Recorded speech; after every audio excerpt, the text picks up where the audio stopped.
on an all-new Dr. Phil. You got a rage problem. I was never this angry in my previous 3 marriages. A husband with something to hide. I asked you any secrets from her. You said no. You and I both know that's not true. So what haven't you told me? If you don't want to say it, then move on. Nobody knows this. I'm not proud of it. Years ago, I was... Dr. Phil, he's so sick. He's so sick. Let's do it. This is a safe place to talk about hard things. Stand by. We'll count you down. I try to be an emotional compass and point you in the right direction. 5, 4. I am not giving up on you.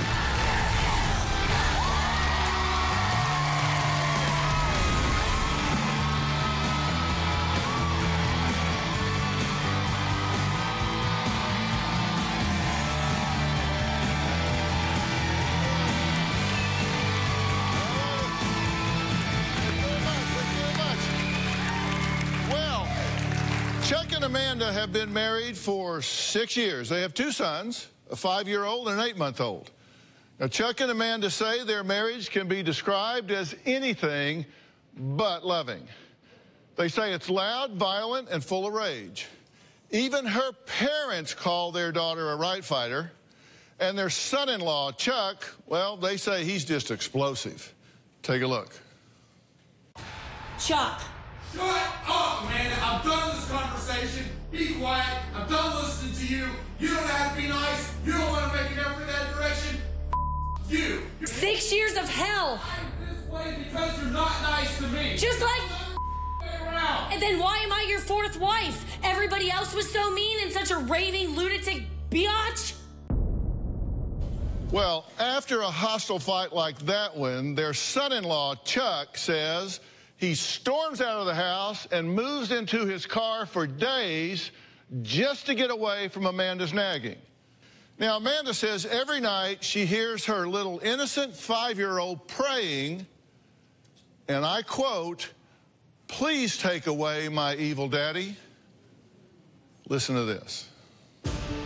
First day, Lord, I hope Mommy and Daddy stop fighting, and I hope Daddy's evil heart goes away, and I hope the good Daddy come back. Chuck says sometimes he thinks about divorce every hour of the day because Amanda pushes his buttons. But Amanda says Chuck is the one with the issues. Let's hear this. My husband Chuck has a short fuse. He'll take the door and just slam over and over and over again. When she won't stop the nagging, I feel like I'm backed in a corner and I explode. He just got angry and took his fist and punched the fiberglass here as hard as he could. I was never this angry in my previous 3 marriages. Chuck is the common denominator. He's already failed 3 other times. Chuck, how many people have told you? Chuck says I rub his nose in his mistakes like a dog in their urine.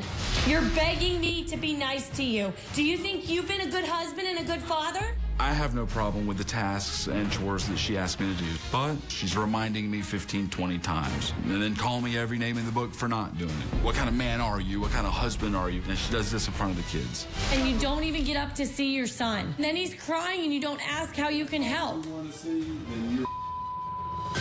I don't want to listen to Amanda emasculate me in front of the children anymore. 6 years of hell. I'm this way because you're not nice to me. This is wife number 4. I don't want it to be divorce number 4, but I don't know how to fix our relationship. Okay, now, does this seem normal to you, what you're doing? No, absolutely not. Unfortunately, it's become our norm. And you have children in the home. Correct. You're doing this in front of them. Yes, sir. And you think she has OCD? If not OCD, then obsessive compulsive tendencies for sure. She likes to face all the labels in the refrigerator the same direction. And at one point or two, I turned the label of a bottle of water around backwards, and I thought she was gonna have a stroke. You know, it's not How'd the honeymoon go? Terrible. Terrible. Except for the first night. That's how we made our son. What do you mean terrible? But we kind of had a pact that if we moved forward in life and had children, he would quit smoking. So he decided to try to do so on our honeymoon. One point we got into it over dinner. He took the plate of food he was eating and shoved it at me and spilled the water and the food on me and got up and walked out. If it weren't for the kids, we would have already split. Right. I mean, we're so you're trying together for the children? We want to get things better for the children. Did you want to come here? Initially, no. But now that I'm here. What'd you do last night? I went out and had a few drinks. Well, according to you, you stayed at the bar last night until closing. You met some people and went to their house. And then you walked 4.5 miles back to the hotel. Went to an after-hours club close to their house. But, yeah, same difference. We're splitting hairs at this point. Right. What time did the bar close? The after-hours went about 5 a.m.? Yes. Yes. You got a rage problem, right? I do. I mean, you chase cars. You chased a car down on the road. I have. So you say we've tried everything, so this is the last ditch effort. She says, you'll go to Dr. Phil, we're done. And this is it. And so you decide to stay out till 5 a.m. the night before you come. All right. Out drinking and at an after-hours club, stay out till 5 a.m. before you come here. That seems to me to be insincere. It's irrational for sure. Somehow that would be my fault because he asked me to meet him for dinner last night and I didn't respond because obviously I didn't think that was appropriate. And so somehow he would twist that it's all my fault that he stayed out all night. You put words in my mouth now, just like always. I just want to... Well, I like to listen to what people say and do in their natural environment. Here's some video of Amanda talking to Chuck about coming to the show. Why are you not willing to talk to them? Are you going to cancel this whole thing and not even get on the flight? You don't want the help. You made it very obvious, which means you don't want me or your kids in your life. Shut up, Amanda. Because if you don't take this help, I will see to it that you don't have your kids in your life. I will see to it because you're not healthy enough. Shut up, Amanda. You're not healthy enough. If they call you, answer the phone, please. You agreed to do this. I have told them what my problems are. I have told them I'm a yeller. I told them I'm a name caller. I told them I've said some of the meanest things I've ever said to anybody to you. You don't want to do anything about it. Yes, I do. I'm flying out. Stop yelling. Stop name calling. Stop being that person. I don't want to do anything about it. I'm getting us help. Stop yelling. You don't think you have a problem, even though you sat here the other night and you texted me that you know you've created the person I am. You have helped create the person I am. You've brought out the absolute worst in me. Stop talking. I'm sitting over here saying, shut up, Amanda. Well, answer them. They've interviewed my mom, my dad. Phone yet, Amanda. Shut up.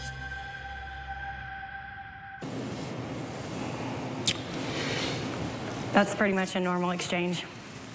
Yeah, it's good problem solving.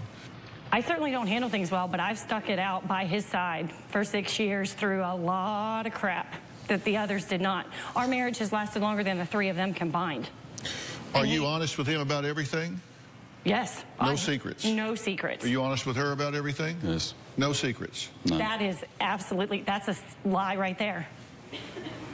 He's deceitful about why he's lost jobs, about smoking, about money he's spending. Come clean with you about everything. No, sir. If he comes clean, it's only because he's been caught. I'm married to my mother. Then don't act like a child. You were on me and on me and on me and on me. And if I'm going to be accused of something 1,000 times, I'm already doing the punishment for it. I may as well do the crime. Yeah, for every rat you see, there's 50 you don't. Exactly. Coming up, Chuck says Amanda calls her parents at least 9 times a day. I wonder what she's telling them. We're going to find out after the break.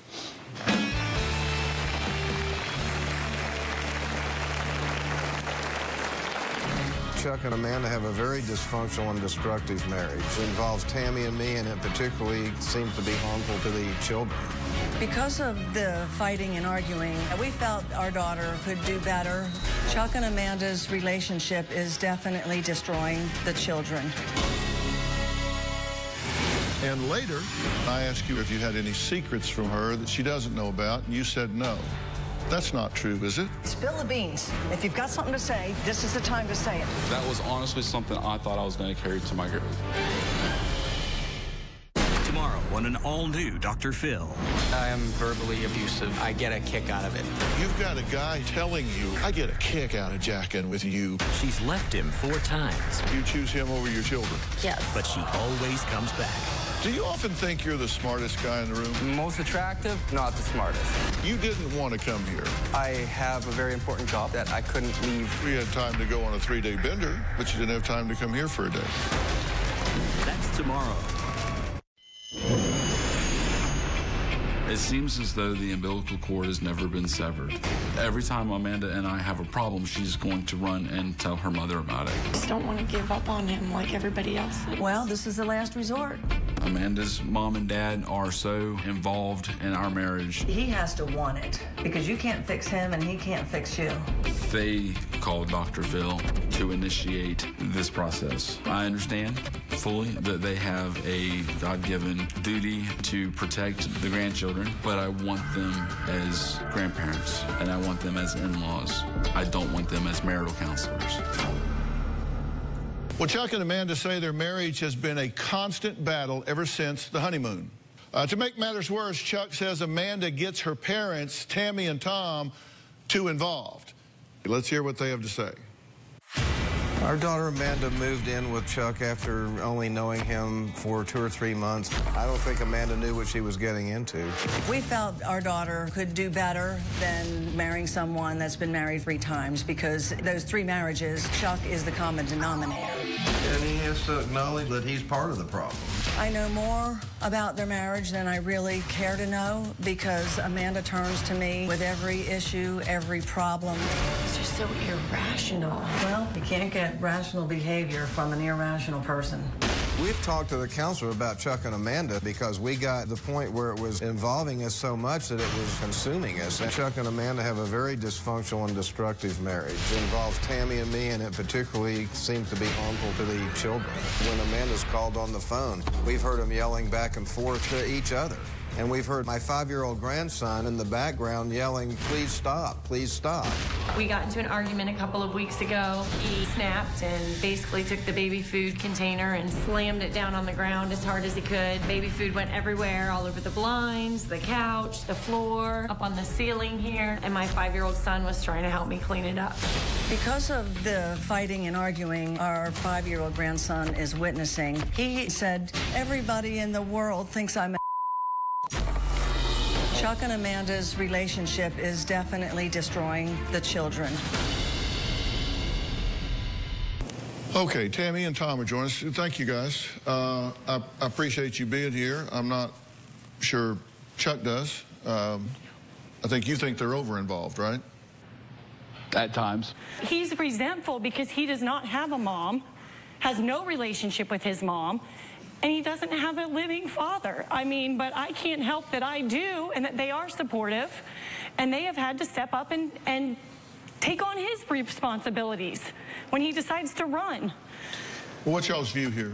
We're tired of the roller coaster, and I'm the one that wrote the show because I am concerned about our 2 grandchildren.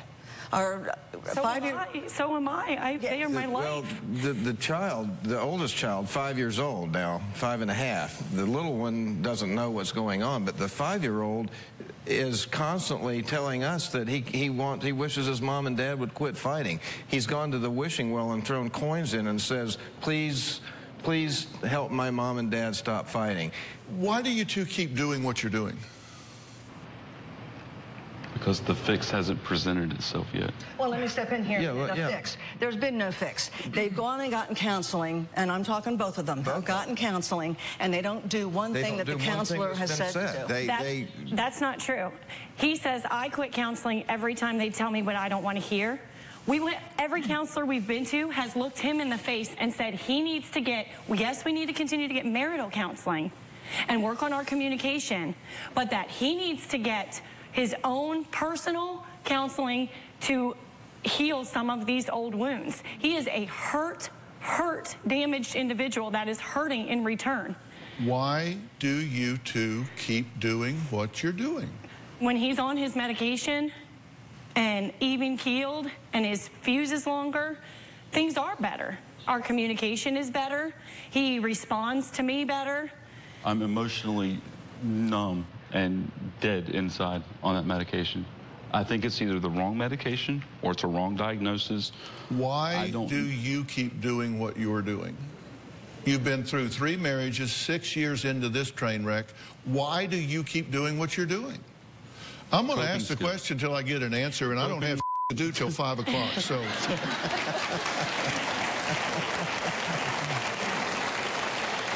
Have you ever watched the Dr. Phil show? I have. You have? Okay. I have.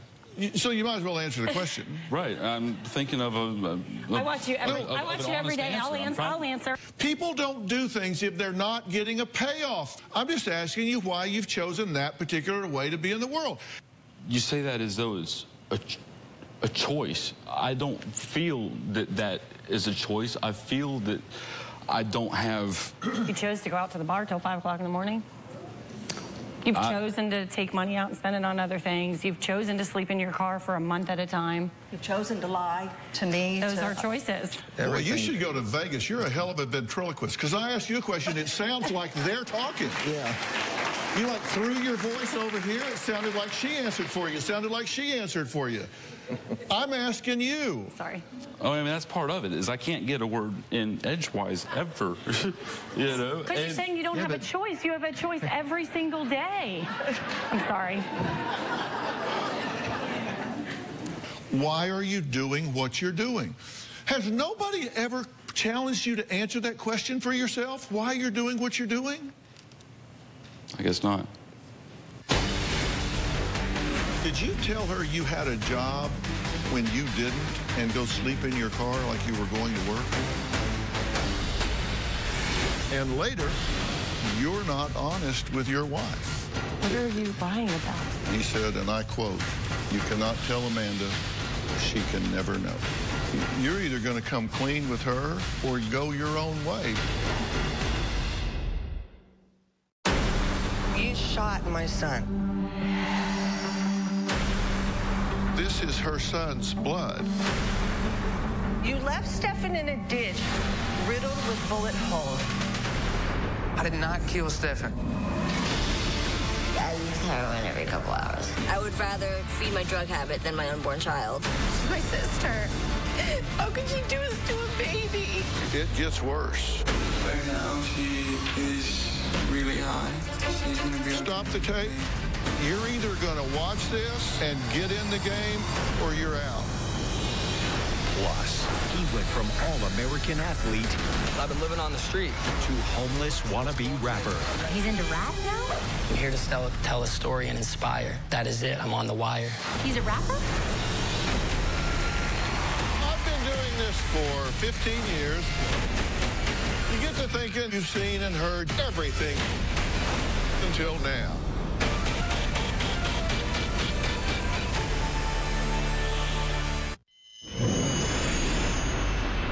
Chuck is a liar. Chuck had this job and he got fired, and he continued acting like he was going to work, and then eventually he told Amanda and Tammy that he had been let go because they were downsizing the company. And Amanda called Human Resources, and she found out that he had been fired because he had disobeyed company policies. That leads us to not believe anything that he says anymore. He's a fraud. Wouldn't you be fascinated to know why you do the things you do? It would be awesome if I knew the answer to that. But sometimes the honest and best answer is, I don't know. I don't know why I do the things that I do. How can you wake up every day and go do stuff that is so self-destructive and not be curious, why did I do that? Why is my 5-year-old son begging me to not break his toys? That 5-year-old is praying, evil daddy, go away, good daddy, come back. Aren't you absolutely intrigued to know why you're doing things that would make that child say those things? I don't know why I do the things that I do. Did you tell her you had a job when you didn't and go sleep in your car like you were going to work? Yeah. Now, I'm sorry. You're a grown man. You can't tell me you don't know that's wrong. I do know that's wrong. There are a few things that are fundamentally so out of balance with you two. Two things you've got to have, or there's no chance of this getting any better. I'm just going to write them down. And one of you is violating one of these badly. One is insight. If you don't have insight, you are in a lot of trouble. Insight just simply means the ability to kind of step back and look at yourself and take an objective view of what you're doing to contribute to the problem. And the other one is just real simple.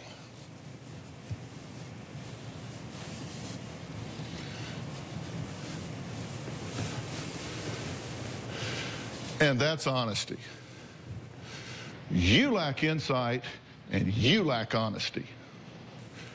And if you don't have these two things, you got a real serious problem, and this is never going to work. You don't understand. You got baggage.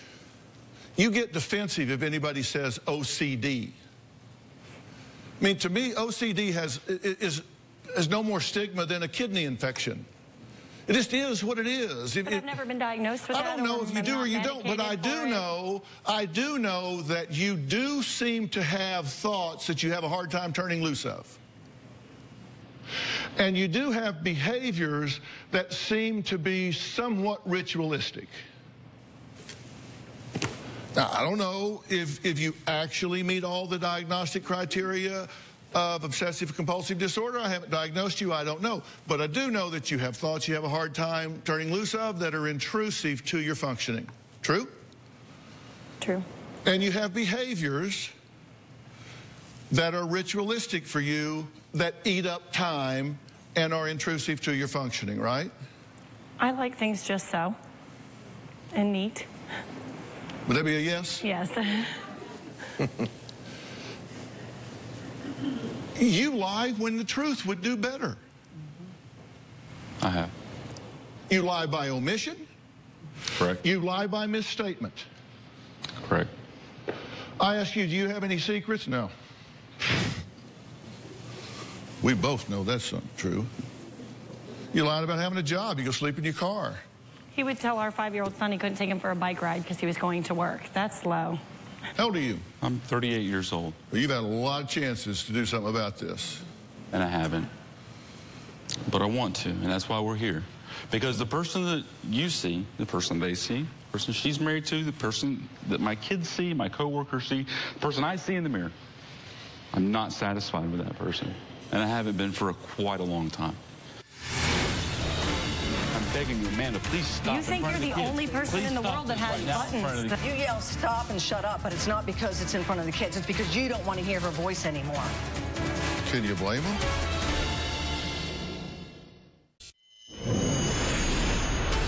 Amanda has very strong OCD tendencies.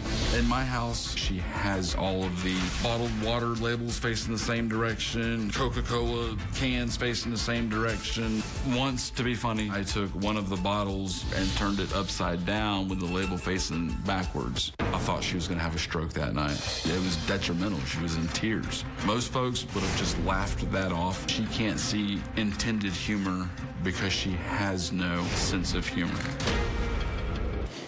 I yell and name call and degrade and all because I'm hurt. It's my defense mechanism. It's the yelling and when you say I'm your trigger, and the beating and the cursing and the pushing and the fighting in front of the kids when I'm begging you, Amanda, please stop. You think you're the only person in the world that has buttons? In front of the kids. You yell stop and shut up, but it's not because it's in front of the kids. It's because you don't want to hear her voice anymore. Can you blame them? On one 30-second video, you're correct. But how many Seriously? How many other times? Well, I I can't blame him. Seriously, she badgers him endlessly. I do badger because I don't know how to express my disappointment. He is not being the husband and father that we all need him to be. And then now all of a sudden I'm a bad father because I'm not living up to what she's son begs told him to go outside and play with him. And I have to ask him and then thank him for spending time with our son. That's not normal. Well, you know, I wrote 2 things down here.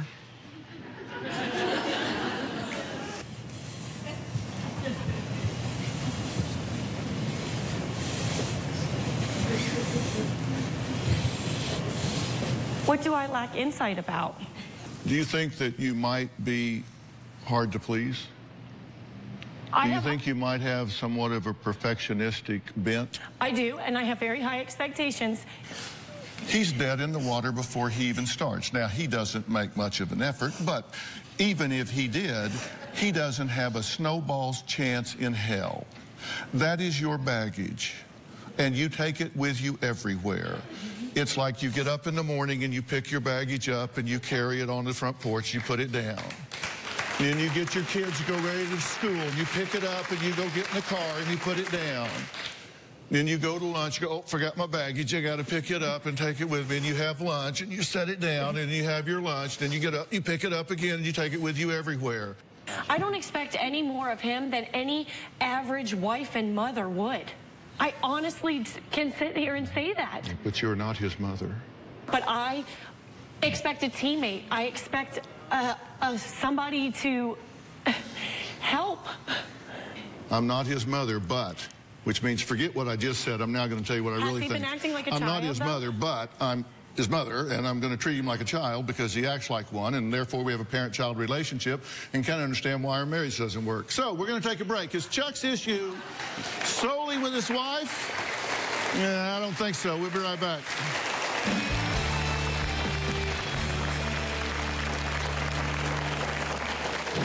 Chuck is a menace. Chuck has yelled and sworn at other moms at our son's preschool when they've blocked him from leaving the drop-off line.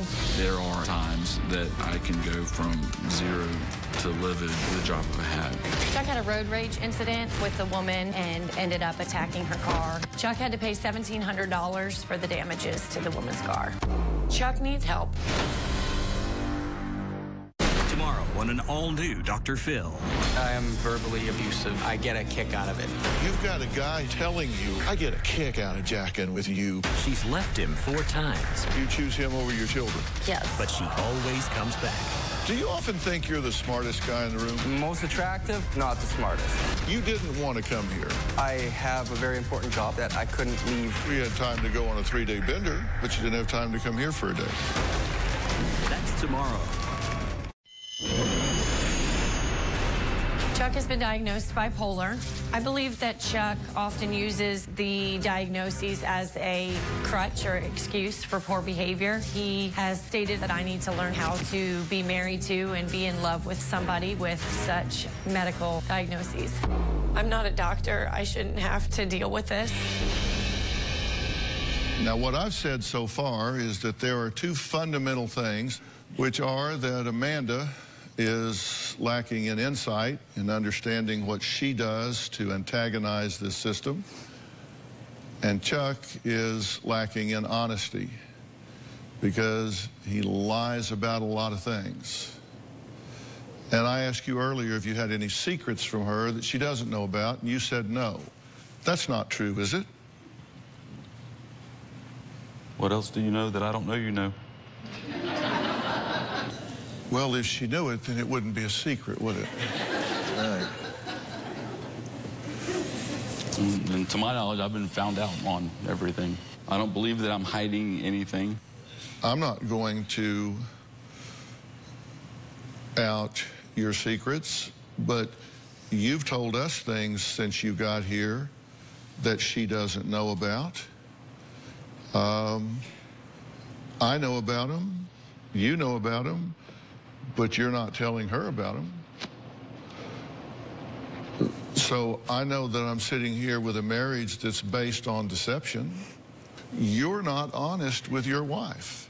So you have a decision to make. You're either going to come clean with her about everything in your life, or you need to decide that you want to go your own way. What are you lying about that I don't know? And listen, you don't have to tell her. But if you don't tell her, you need to make a decision that you're going your own way.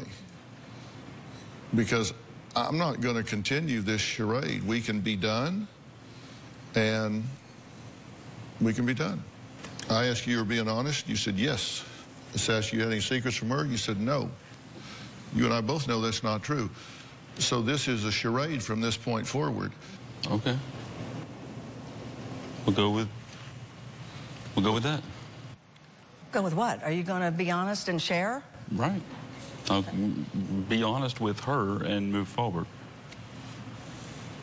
So what don't we know? What don't we know? I think we have a right to know. I'm wanting to know what he knows that I don't know.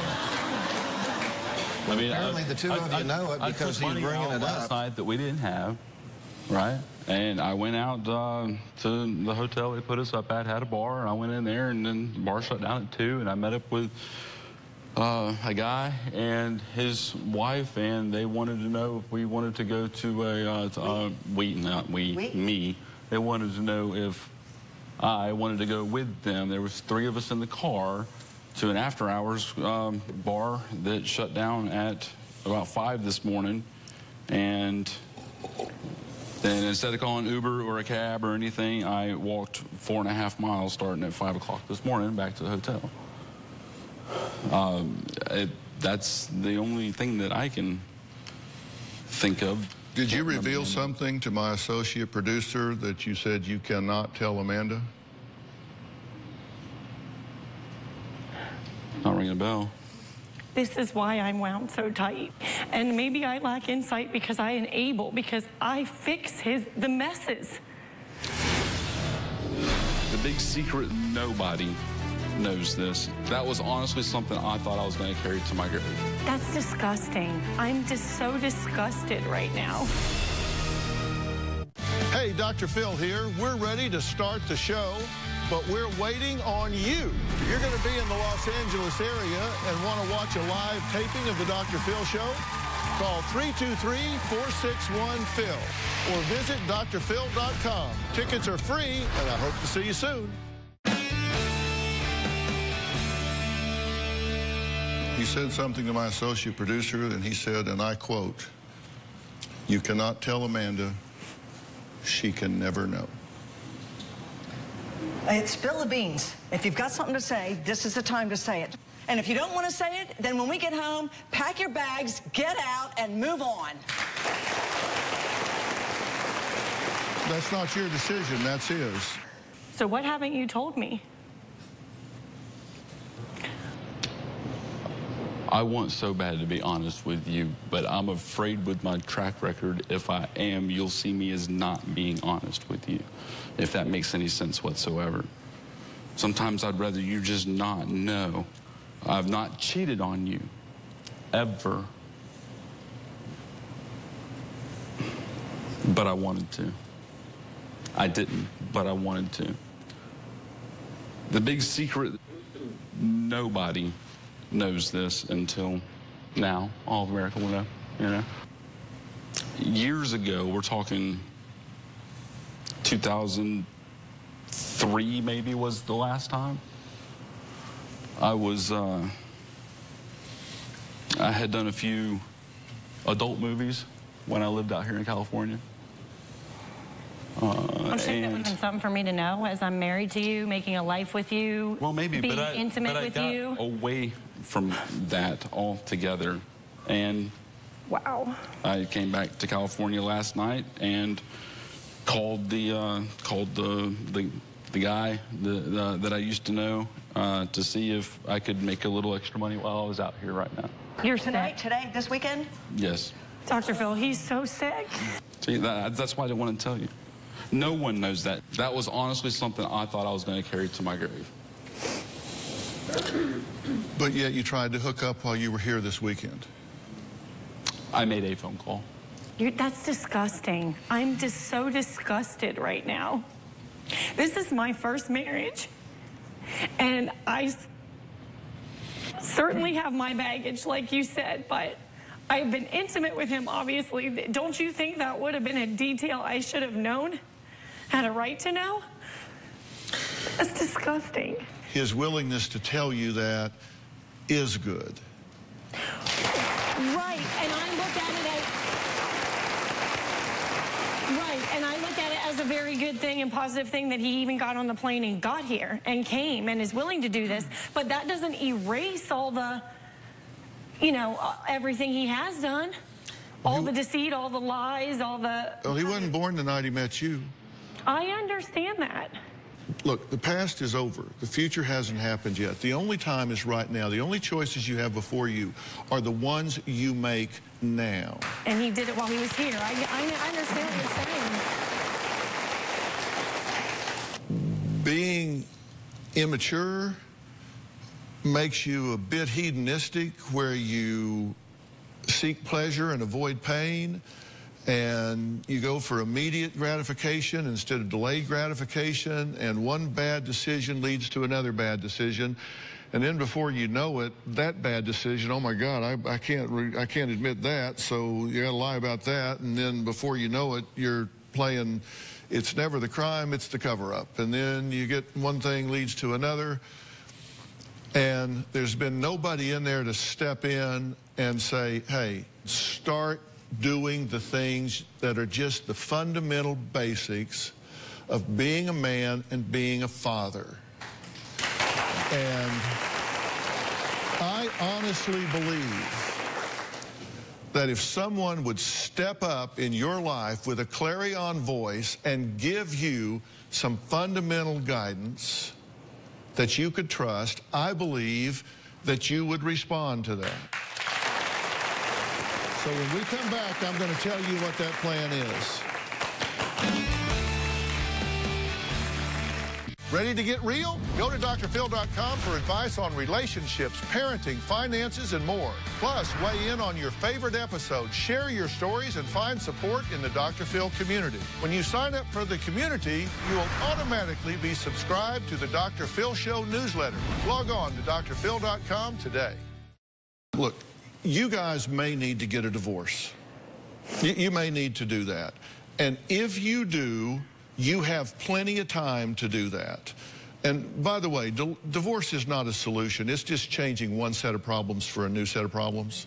Your relationship isn't over. You just change it. You just say, yeah, I got this set of problems. I'm now going to have this set of problems. So you have plenty of time to get a divorce if that's what you want to do. What I'm going to ask you to do is give me 90 days.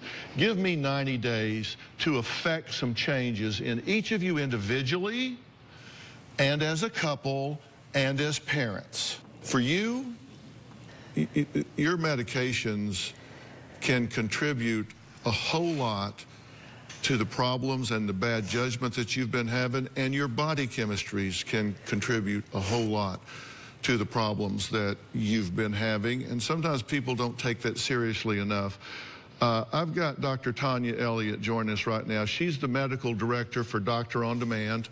Doctor On Demand is our company. It's the app y'all know about that my son Jay and I have created that enables you to have a video chat with a board-certified physician at just the click of a button on your smartphone or computer. Dr. Tanya Elliott is our medical director. Dr. Elliott, the wrong medications can create all kinds of chaos, correct? Absolutely. So, you know, Chuck, the one thing that I think is the most important is that honesty factor, and that's also with your healthcare providers. Because what happens is if you only tell part of the story, we end up with multiple different diagnoses, one medication piled on top of the other medication, and then we don't quite know what we're treating. So we really want to get to the bottom, establish the diagnosis. To start from scratch, right? Absolutely. And do it in concert with these two gentlemen down here. Dr. Frank Lawless is here from the PNP Center in Dallas, and they are the absolute best at the overall diagnostics, and I think that is something that I would like to see you intervene with both of these people here. Can you do that workup on these folks? Absolutely, and I think that we're talking about not only psychological, but some neurological patterns that you can take charge of, both of you, that can basically change your whole outlook on life. There's something I want to ask both of you to do, and I want to talk to Miles about this. He's going to work with Dr. Lawless.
But Miles Adcox is the CEO of OnSite, and they do customized programs for people, therapeutic programs that work in a comorbid basis. And this has to do with dual diagnosis, no matter what's going on.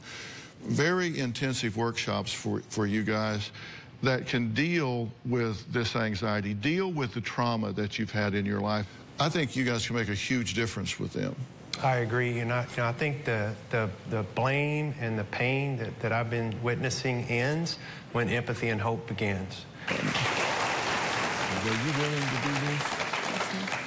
Are you willing to do this? Absolutely.